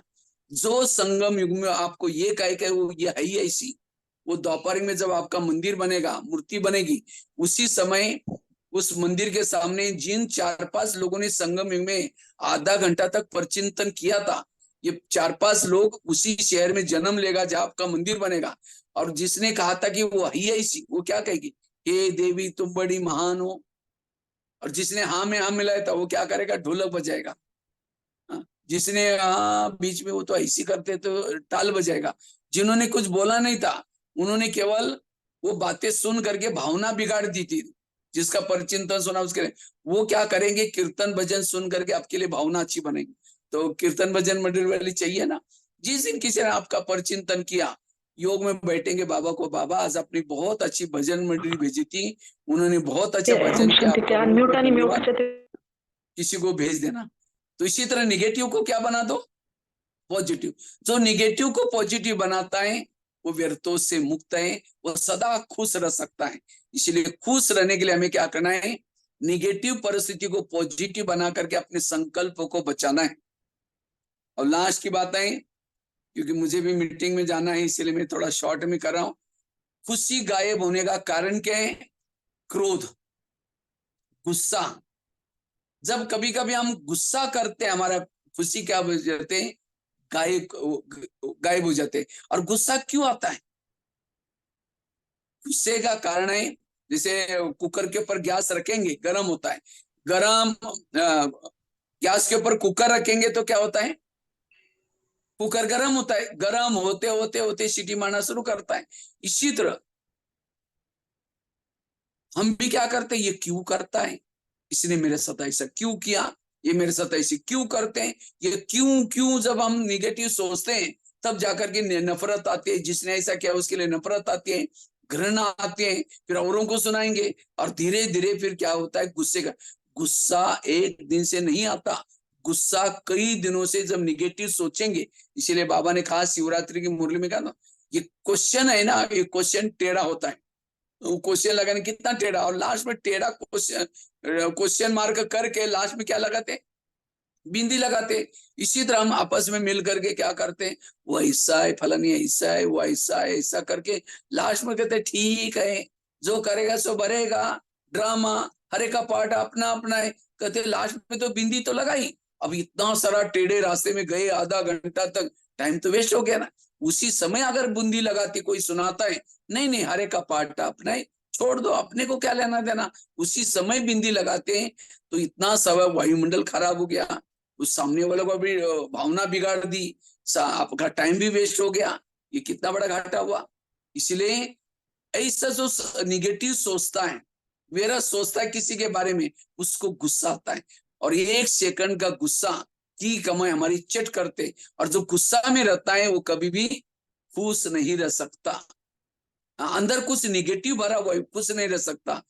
एक बार हम कोई एक जेल में गए थे छत्तीसगढ़ के, तो मुझे मदद करने के लिए भी कुछ 1 2 3 कुमार आए थे। तो वहां का जो जेलर था उसको एक गॉडली गिफ्ट थी, वो फेस रीडिंग करता था, चेहरा अंदर जानता था कि अंदर क्या चल रहा है, क्योंकि चेहरा हमारा इंडेक्स है, दर्पण है, अंदर आपके मन में क्या चल रहा है उसका दर्पण है चेहरा। तो जब हम लोग जेल का कार्यक्रम किया, उसके बाद ऑफिस में बैठे थे, जब ऑफिस में बैठे थे, वो जेलर की नजर एक कुमार के ऊपर गई, तो मेरे को कहता है भाई साहब ये बहुत दुखी प्राणी है। मैंने कहा नहीं भाई साहब, हम तो, हमें भगवान मिला हुआ है, हम कुमार लाइफ में, और बहुत अच्छा पुरुषार्थ सत्युग में देवी देवता हो, नहीं नहीं कहता है कि भले आपको भगवान मिला होगा, आप लोगों को कुछ भी, लेकिन ये व्यक्ति बहुत दुखी है, अगर इसको मेरे पास रखो तो मैं ठीक करके भेजूंगा। देखो हम दूसरे की सेवा करने के लिए गए थे, लेकिन उसका चेहरा ठीक नहीं, तो वो खुद बोलता है कि आप मेरे पास रखो, मैं आपको ठीक करके भेजूंगा। देखो अंदर का नाराजगी छिप सकी, अंदर की नाराजगी कभी भी छिप नहीं सकती, चेहरे में दिखाई पड़ती है। इसलिए अंदर हमें क्या करना है, बिल्कुल स्वच्छ बनने की जरूरत है। किसी के प्रति अगर कुछ भी नफरत है, घृणा है, छिप नहीं सकती, इसलिए स्वच्छ बनना। और ये तो अभी लास्ट का पीरियड चल रहा है। कृष्ण ने अर्जुन को 18 दिन तक गीता का ज्ञान सुनाया था, किसी लिए, स्वच्छ बनाने के लिए। और जब कृष्ण ने अर्जुन को स्वच्छ बनाया, तब लास्ट में, पहले तो सुनता नहीं, क्वेश्चन करता है, ये कैसे हो सकता है, ये तो मेरे भाई है, ये कैसे हो सकता है, बहुत कोशिश की, क्वेश्चन करता है। लास्ट में कृष्ण ने अपना रूप दिखाया, मैं तेरे को कहने वाला कौन। इसी तरह आज बाबा भी कोई हमें, कोई बहनें हमको नहीं बोल रही कि तो ये करो ये करो, हम क्वेश्चन करते ये कैसे हो सकता है, ये कैसे हो सकता है। बाबा कहता है मैं खुद कालों का काल महाकाल तुमको बोल रहा हूं, इसीलिए मुझे कोई क्वेश्चन नहीं करना। मुझे हर व्यक्ति के संस्कार, विचार व्यवहार अलग अलग है, उस सबको देखते हुए भी हमें एडजस्ट करके हमें चलना, सदा खुश रहना, सदा संतुष्ट रहना। और जो आत्मा संतुष्ट है, उनका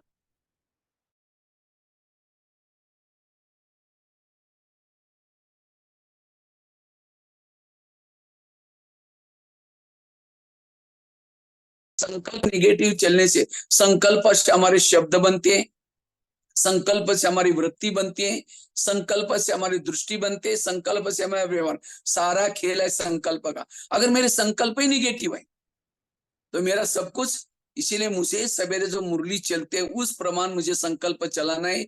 मनमत वाले संकल्प, परमत वाले संकल्प, किसी ने कुछ बोला इसके बारे में संकल्प नहीं चलाना है। इसीलिए संकल्प को सदा क्या करना में, पॉजिटिव। और साथ में खुशी गायब होने का एक और बहुत बड़ा कारण है ईगो, अभिमान। कोई कलाओं का अभिमान, कोई विशेषता का अभिमान, जिसको अभिमान होगा उसकी खुशी। क्योंकि दादी जानकी जी कहती थी, मैं कौन और मेरा कौन, मैं आत्मा मेरा बाबा। क्योंकि हर आत्मा जब ज्ञान में चलती है, उस आत्माओं का भाग्य बनाने के लिए क्या करते हैं बाबा, क्या करते हैं, उसके अंदर कुछ कलाई भर देता है, विशेषता भर देता है। और जब कला विशेषता आती है, उस कला और विशेषता अनुसार जिसको, जिसकी महिमा होती है, और जब महिमा होती है तो उस समय क्या होता है, उसको लगता है मैं ही कर रहा हूं, मैं ही करता हूं। और जिस प्रमाण समझो किसके अंदर विशेषता कोई कला आ गई और उस प्रमाण वो चलता है और उस प्रमाण सामने वालों ने उसको रिस्पेक्ट नहीं किया, रिगार्ड नहीं किया, तो उसको फीलिंग आती है, उसकी खुशी गायब हो जाती है। इसीलिए ये कला, ये विशेषता ये मेरी नहीं है, ये कला विशेषता सब बाबा ने दिए है, बाबा ने मेरा भाग्य बनाने के लिए दिए है। इसलिए इस ईगो से सदा दूर रहना, अभिमान से दूर रहना। कहते हैं विद्या विनय शोभते, विद्या आने के बाद विनम्रता आनी चाहिए। अगर विद्या आने के बाद ईगो है, ईगो वाला सब खुश नहीं रह सकता। वो हमेशा करता है, वो हमेशा अपनी महिमा करेगा, दूसरे के कभी भी महिमा नहीं कर सकता। इतना ही नहीं, वो अभिमान वाला दूसरे के दोष ही देखता रहेगा, और जो दूसरे को दोष देखता है वो कभी खुश नहीं रह सकता। मैं कभी कभी कई जब भी सेंटर पर जाता हूँ, कई इधर उधर जाता हूँ, कई बहनें हमारी सम्मान करते हैं, कई बार ताज पहनाएंगी, मधुवन के लिए बहुत लिफाफे देंगे, तो ये वास्तव में सम्मान ये मेरा नहीं है, ये बाबा का सम्मान हो रहा है।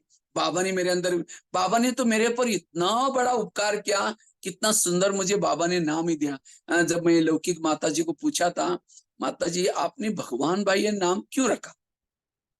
भगवान मराठी में तो, और जो पढ़े लिखे ने उसको तो हिंदी का भगवान शब्द तो पता ही नहीं। तो उन्होंने कहा कि हमारी वो पिताजी की माँ, क्या बोलते हैं, माँ नानी, दादी या नानी क्या बोलते हैं, तो उसका नाम था भागू भाई। वो शरीर छोड़ने के बाद आपका नाम भागू भाई के बजाय भगवान रखा।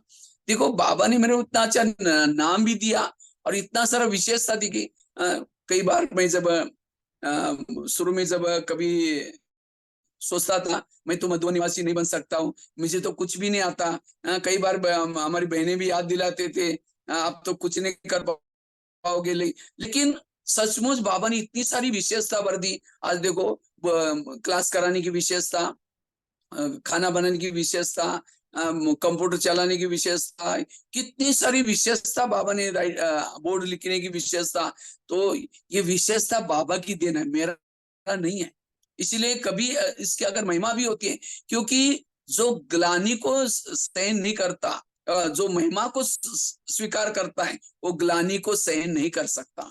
तो इसलिए हमें महिमा अपनी स्वीकार नहीं करना है। जब भी महिमा होते, मैं कहता बाबा ये सब आपके हैं, मेरा तो कुछ नहीं है, बाबा आप करा रहे बाबा। इसीलिए सदा खुश रहने के लिए हमें क्या करना है, इस ईगो को खत्म करना है, अभिमान को खत्म करना है। इसलिए अभिमान आने से हमारे अंदर कभी कभी क्या होते हैं, खुशी गायब हो जाते हैं।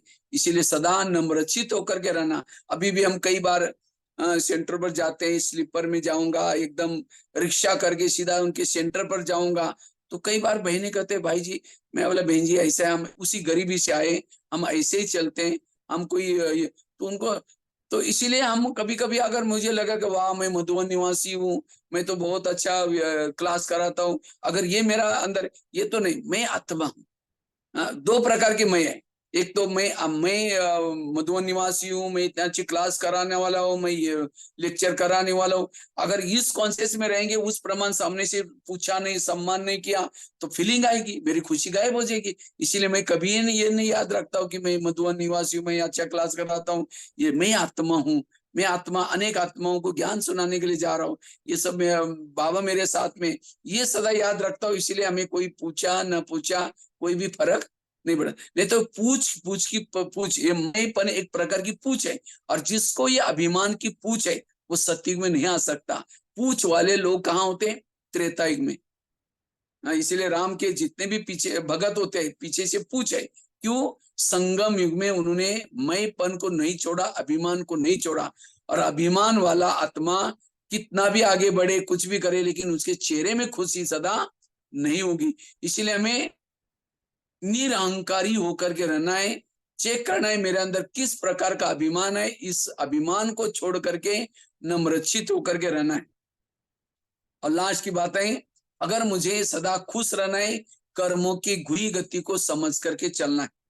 मेरे साथ कोई व्यवहार करता है, मेरे साथ जो कुछ घटनाएं आ रही, मेरे पिछले जन्मों के कर्मों का हिसाब है। कभी कभी हम कर्म गति को भूल जाते हैं, कई कहते मैं इसके रास्ते में कभी जाती नहीं, मैंने इसका बुरा कुछ किया नहीं, फिर भी ये मेरे साथ ऐसी क्यों करती है। टाली कभी एक हाथ से नहीं बसती, टाली के लिए दो हाथ चाहिए। अगर कोई व्यक्ति मेरे से टेढ़ा चलता है, हाँ, क्योंकि आपके घर के जितने भी लोग हैं, कोई आपको देने के लिए, कोई आपसे लेने के लिए, और जिन्होंने इस लेने देने के गणित को समझ लिया वो सदा खुश रहेंगे। हाँ, किसी ने कुछ गाली भी दी, क्या इनका बहुत दिन का बाकी था, आज पूरा हो गया। आपका परिवार बना है, आपके संबंधी मिले, आपके जो जो भी संपर्क में कोई लेने देने के लिए, और ये हमारा अंतिम जन्म है, ये संगम युग का अंतिम जन्म है। जितना मैंने 63 जन्मों से एक दूसरे के साथ जो व्यवहार किया है, ये सारी कर्मों के हिसाब को अभी हमें चुक्त करना है। और इसीलिए इस अभी कुछ समय में बहुत जो बढ़ा हुआ है, प्रकृति के हिसाब किताब आएंगे, लोगों की तरफ से हिसाब किताब आएंगे, कुछ संस्कारों के हिसाब किताब आएंगे, लेकिन उस सब हिसाब किताब को समझ करके अब हमें हिसाब किताब को चुक्त करने के 3 तरीके, योग लगा करके चुक्त करो। अगर योग नहीं लगाते तो दूसरा क्या करो, सहन करके चुक्त करो। वो भी नहीं करेंगे तो आने वाले विकराल विनाश में सब बातें आएंगी, उस समय तो चुक्त करना पड़ेगा। लेकिन विनाश में जो हिसाब किताब चुक्त करता है, वो जीवन मुक्ति में सत्युग त्रेता में नहीं आता, वो आता है द्वापर कलयुग में। और जो सहन करके हिसाब चुक्त करता है, वो आता है जीवन मुक्ति में जाता है, लेकिन पद कम हो जाता है। इसलिए अब मुझे कई बार हमारी खुशी कब गायब हो जाते हैं, कई कहते ओम शांति भी जाते हैं, ये ब्रह्मा कुमारी जाते हैं, तो भी इनके घर में प्रॉब्लम क्यों? और ओम शांति में कब से आ रहे, अभी आ रहे, 2-4 साल से आ रहे, 10 साल से, 30-40 साल से, पिछले जन्म में थे। और पिछले जन्म में जो गलत कर्म के अभिक्षु मंत्र हो गया, अगर ओम शांति में आने के बाद फिर भी मेरे जीवन में प्रॉब्लम आई, ये मेरे पिछले ब्रह्म कर्मों ने ब्रह्मा को नहीं छोड़ा, दादियों को नहीं छोड़ा, आप कौन से पेड़ के पत्ते हैं? अस्कयों का बेटा बीमार हो गया, इनकी खुशी गायब हो गई। लोग कहेंगे ओम शांति में जाते, इनको भगवान पढ़ाता है, तो भी देखो इनके घर में कितने प्रॉब्लम आ रहे हैं। हाँ, मुझे याद है, मैं जब ज्ञान में चला तो हमारे घर में हमारे पिताजी चले गए, माता जी चली गई, एक लौकिक भाई चला गया, वो एक दूसरा भाई था वो भी चला गया। सब मेरे को बोलने लगे, अरे देखो तुम ये जब कोई ओम शांति का मार्ग शुरू किया ना, तब से तुम्हारे घर में साड़ी साथी लग गई, तुम इसको छोड़ो, तुम्हारा ठीक हो जाएगा। मैं कहता था इनका पाठ पूरा हुआ मेरे साथ, इसलिए वो चले गए। मैं कभी भी ये नहीं कहा कि बाबा को, बाबा ये मेरे साथ क्या हो रहा है, मेरे ये भी चले गए, वो भी चले गए। और मेरा लौकिक भाई तो बिल्कुल मेरे से जो छोटा वाला था, वो अचानक थोड़ा सा एकदम तंदुरुस्त चला गया। उसके बाद मेरे से बड़ा भाई जो सब कुछ घर का करता था, वो भी चला गया। तो भी हमने कभी भी अपनी खुशी को बाबा के ऊपर डाउट नहीं लिया। बाबा के इतना ही नहीं, अचानक गुलजार दादी ने मेरी टेस्ट ली थी, जब माता जी का शरीर, कुछ दिन पहले तो पिताजी का शरीर छोड़ा था, उसके बाद अचानक फिर माता जी का शरीर छोड़ा, तो वहां टेलीग्राम आया था इसमें। तो गुलजार दादी ने मेरे को अपने पास बुलाया और कहते कि भगवान भाई ऐसा है, तुम्हारा सब कुछ ठीक चल रहा है? मैं बोला हाँ दादी बहुत अच्छा चल रहे हैं। कहते तुम गांव में जाना चाहते हो? मैं बोला नहीं दादी, मेरा तो बस दिल नहीं अभी गाँव जाने का। नहीं, कहते अगर तुम्हारे घर में कोई बीमार होगा तो जाओगे? मैंने कहा नहीं दादी जी, आप तो बाबा का सीजन चल रहा है, इतना विदेशी लोग आ रहे हैं, वहां जाकर करेंगे क्या, यहाँ इतनी अच्छी दुआएं मिल रही हैं। कहते अगर तुम्हारी माता जी बहुत बीमार है? मैंने कहा हाँ हो सकती है बीमार होगी। तो कहते वो शरीर छोड़ दिया? तो मैंने कहा हाँ हो सकता है शरीर छोड़ेगा तो जाऊंगे। मैंने कहा दादी सीजन चल रहा है कैसे जाएंगे? तो दादी कहते तुम सचमुच नष्टमुआ हो, तुम सचमुच आत्म अभिमानी हो। दादी ने कहा सचमुच तुम पास हो गए, मुझे लगता है कि मैंने जैसे बोलूंगी तुम तो रोएगा, लेकिन तुम तो बिल्कुल। तो इसी तरह ये आत्मा जैसे ट्रेन में चलते हैं, कोई स्टेशन पर आता है, कुछ समय किसी का स्टेशन आता है उतर जाता है उस समय। लेकिन हमें क्या होता है, कोई बेटा नौकरी में लग गया, नहीं लगा, कोई घर में खेती में ठीक नहीं हुआ, तो हम ये सब बातें सुन करके क्या करते हैं, हमारी खुशी गायब हो जाते हैं। इसका मतलब हमने ज्ञान समझा ही नहीं। ये ज्ञान कोई भक्ति मार्ग नहीं है। मेरे बेटे को नौकरी लगाओ, नारियल तोड़ूंगा, फिर ये करेंगे तो भोग लगाएंगे, ये नहीं है। तो वो आत्मा इसने ज्ञान को समझा नहीं। जिन्होंने ज्ञान को सचमुच समझा, हरे का पाठ अपना अपना है समझा, वो सदा खुश रहेंगे, वो कभी भी अपनी खुशी को गायब नहीं करेंगे। इसलिए अपना खुशी का आधार कोई प्राप्ति, कोई स्थूल प्राप्ति के तरफ नहीं, खुद महिमा के तरफ नहीं, लेकिन अपनी स्थिति से अपनी खुशी रहो। जिसकी स्थिति पावरफुल है, अशरीरी है, विधेयी है, निराकारी है, जो सदा श्रीमद प्रभात चलता है, पर चिंतन करता है, ये सब बातें जब धारणा में होगी तब हमारी सदा खुशी रहेगी। इसलिए अभिमान से मुक्त रहना, सदा हमें कर्म गति को समझ करके जो भी बातें सामने आएंगी वो हिसाब किताबी। कुछ दिन पहले मेरा खुद का बहुत बड़ा ऑपरेशन हो गया, गाल ब्लैडर का। तो कई कहते अरे तुम तो इतना योग लगाते हो, इतना सेवा करते हो। मैंने कहा कि अभी कोरोना काल चल रहे हैं, तो बाबा को लगा कि ये बच्चा तो अभी कहीं बाहर नहीं जा रहे हैं, तो उसका जो शरीर का हिसाब है कुछ प्रकृति का, वो भी अभी इसी में क्या करेंगे, उसका चुक्त करेंगे। तो मैंने बाबा को तो थैंक्स दिया, जिस समय बाहर मेरे जाने का प्रोग्राम नहीं था उसी समय मेरा शरीर का भी हिसाब चुक्त हो गया। उस समय मैं कभी भी नाराज नहीं हुआ, ऐसे कैसे हो गया। इसीलिए जीवन में प्रॉब्लम आएंगी, समस्या आएंगी, लेकिन हमें सदा खुश रहना है, सदा पॉजिटिव रहना है। ये है वर्तमान समय का पुरुषार्थ। और जो सदा खुश रहता है, आपका चेहरा देख करके उनको लगेगा, लोगों को लगना चाहिए उनको कुछ मिला हुआ है। तो ये वर्तमान समय हमें ये पुरुषार्थ करना है। और उसके लिए कुछ जो बातें आपको बताई, इस बातों की धारणा करेंगे तब हमारी खुशी रहेगी। लास्ट की कभी कभी हम संस्कार के वश हो जाते हैं, जब हमारे कड़े संस्कार हैं उस कड़े संस्कार के वश हो जाते हैं, तभी हमारी क्या होते हैं, खुशी गायब हो जाते हैं। क्योंकि जैसे कोई बीमार है, बीमार वाला कभी खुश नहीं रह सकता। इसी तरह हमारी आत्मा की बीमारी हमारे संस्कार। इसीलिए कोशिश करके हमारे जो भी पुराने संस्कार है उसे बच करके आना। और बाबा ने तो खास इस वर्ष में संस्कार परिवर्तन करने की, ये तपस्या करने के लिए कहा है। तो संस्कार के वश ना होना, संस्कार को कहीं भोजन मिल जाता है तब संस्कार जागृत होता है, खुशी गायब। हारा हुआ कभी खुश नहीं रह सकता। और खुश में रहने के लिए हमें क्या करना है, रोज अपने इंद्रियों का दरबार लगाना है। जो इंद्रियों के वश में है वो कभी खुश नहीं रह सकता। इसलिए मुझे कोई भी कर्मेंद्रिय धोखा ना दे। इसीलिए रोज हमें एक एक इंद्रियों से बातें करने, और जो इंद्रियां कहना नहीं मानती उसको सजा दो। समझो आंखों ने मोबाइल की कुछ गलत चीजें देख ली, उसको छोड़ो नहीं, उसको दूसरे दिन क्या करो, सजा दो। कौन सी, 1 घंटा एक्स्ट्रा योग लगाना, क्योंकि गलत देगा। समझो कान ने कुछ परचिंतन की बातें सुनी है, उसको सजा दो। कौन सी, कान को काट करके फेंकने की सजा नहीं दो, कानों से एक्स्ट्रा एक मुरली सुनो अलग से। इसी तरह हमें कर्मेंद्र को जो वश करता है वो सदा खुश रहता है। खुशी को गायब करने वाली इंद्रियां, जो इंद्रियों के वश है, कभी खुश नहीं रह सकता। तो कई ये चीजें, इसके बारे में आप लोग पुरुषार्थ करेंगे तो सदा खुश रहेंगे। बाबा ने एक बार सांगली वाला ग्रुप, हम लोग तो पहली बार आए थे, सांगली वाला ग्रुप को बाबा ने ऐसे स्टेज पर बैठे थे। बाबा कहता है सांगली में रहने वाले सदा चांगली रहने वाले, मराठी शब्द यूज किया था, सदा चांगले। तो आप लोग सांगली वाले नहीं, लेकिन चांगले रहने वाले, सदा खुश रहने वाले आत्माएं, सदा औरों के आंसू को पोंछने वाले हैं। इसलिए गणपति की पूजा करने वाले हैं। आप लोग तो दूसरे के विघ्न हारने वाले हैं, तो सांगली वालों को विघ्न कैसे आ सकते हैं। इसलिए सदा आप लोग खुश रहना, सदा मजबूत रहना। और वायुमंडल को, वैसे तो मैं कभी कभी देख सोचता हूँ, सांगली जिला बड़ा सा छोटा सा है, लेकिन वहां एक तो नेताएं फेमस है और दूसरा सोने गलाई करने वाले लोग फेमस है। आज सांगली जिले में लास्ट के जन्म में भी सोने का धूर निकलता है, तो सतयुग में कितना महान पद होगा। इसलिए सांगली वाले पूरा इंडिया में हर जगह पर उन्होंने राज्य भी करेंगे।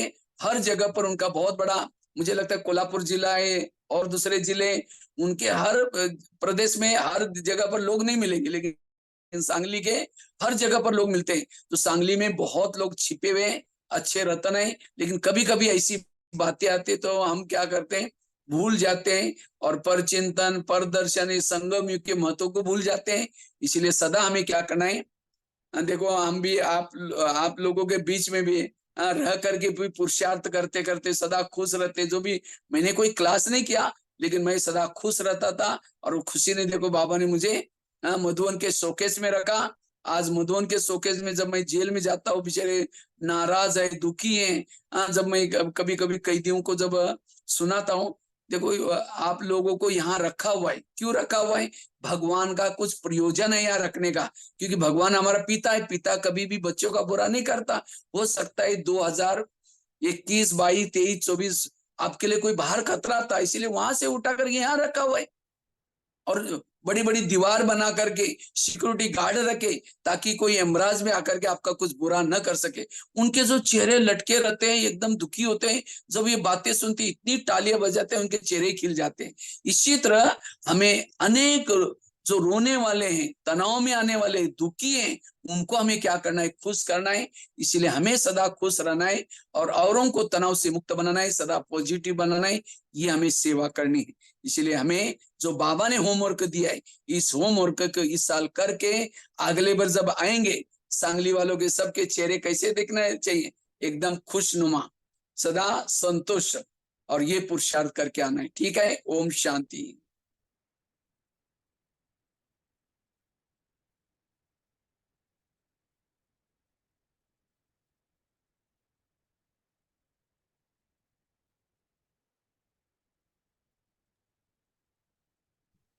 ओम शांति। धन्यवाद भाई जी।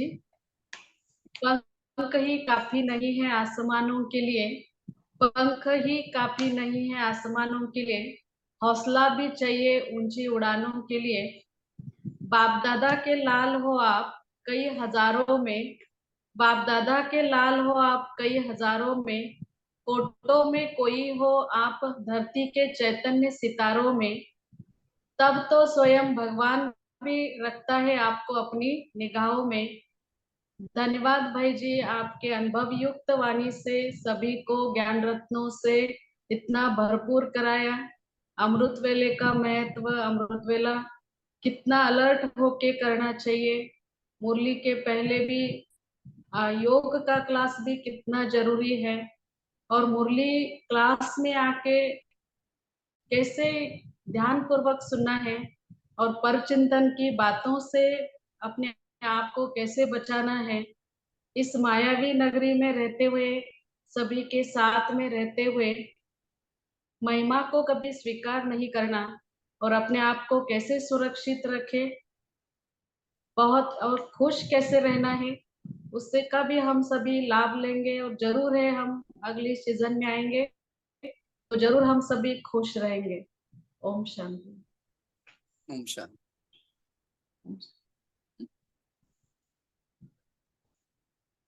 सबको हमारी याद देना बहुत अच्छा लगा। हमने कहा और सांगली वालों ने ऑनलाइन में बुलाया, तो अच्छी बात है। मैं अभी मीटिंग के कारण यहाँ हूँ, नहीं तो मेरा तो कहीं ना कहीं आज सवेरे हमने मलेशिया, सिंगापुर, उसके बाद तमिलनाडु सवेरे 11 बजे क्लास किया था। उसके बाद शाम को, आज संडे के दिन बिजी रहता हूँ, तो इसलिए जब इन्होंने कहा, इसलिए हमने कहा ठीक है, कोई बात नहीं। हमारी ठीक है। छोटी के लिए भी आपने स्वीकार किया, और इतना अच्छा ज्ञान रत्नों से, कितना आप व्यस्त भी थे फिर भी सभी को इतना भरपूर किया। धन्यवाद भाई जी। ओम शांति। धन्यवाद। Thank you.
शान्तिदाता सिद्धिदाता शिव बाबा माँ बाबा शान्तिदाता सिद्धिदाता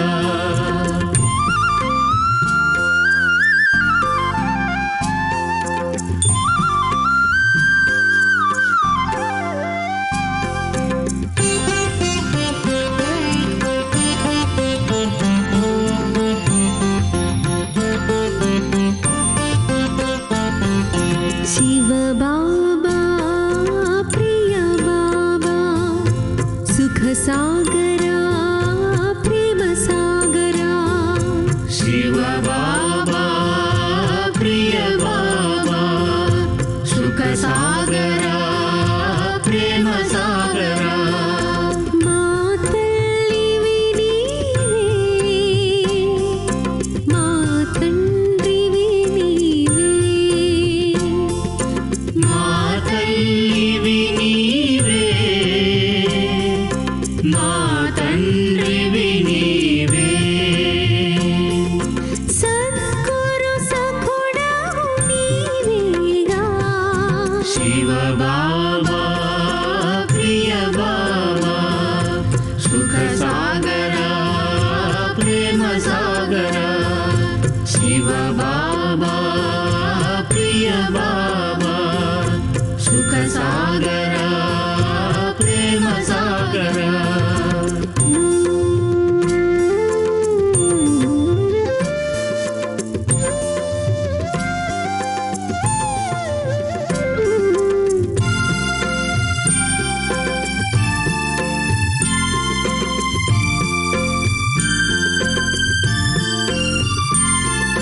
शिव बाबा माँ बाबा मुक्तिदाता सद्गतिदाता शिव बाबा माँ बाबा मुक्तिदाता सद्गतिदाता परधामवासी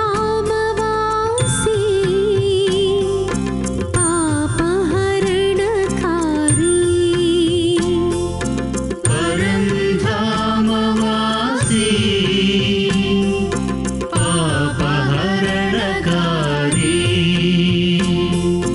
मुक्ति जीवन मुक्ति प्रदाता शिव बाबा माँ बाबा मुक्तिदाता सद्गतिदाता शिव बाबा माँ बाबा मुक्तिदाता सद्गतिदाता